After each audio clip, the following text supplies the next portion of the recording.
วันนี้เธอปล่อยฉันไป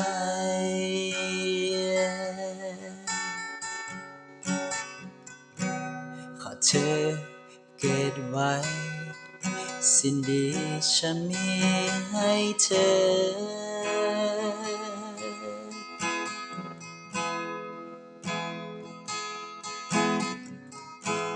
คนที่ฉันรักเก็บสิ่งดีเอาไว้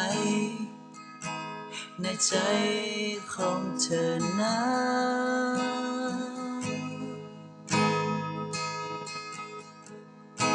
ไปอยู่กับเขาหากมีวันที่เธอเสียน้ำตาขอให้เธอคิดถึงใครคนหนึ่งอย่ารักเธอรักเธอเต็มใจฉันเข้าใจรู้สึกตัวเองจนเป็นนี้เธอสิอยู่ได้ยังไงฉันรู้ดีเพราะรักที่ฉันมี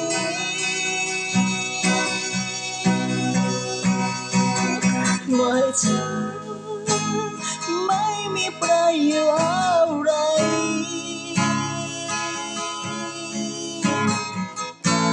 เธอปล่อยฉัน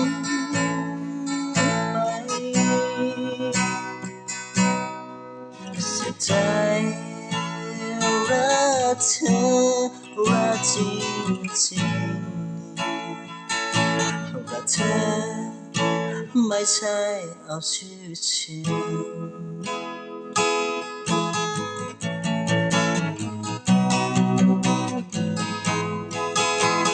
ฉันเข้าใจรู้สึกตัวเองจนเป็นนี้เธอสิอยู่ได้ยังไงฉันรู้ดีเพราะรักที่ฉันมี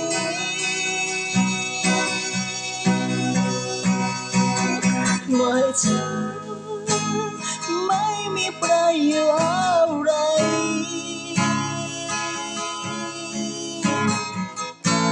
เธอปล่อยฉันไป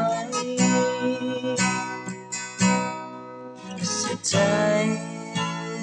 รักเธอรักจริงๆรักเธอไม่ใช่เอาชื่อฉัน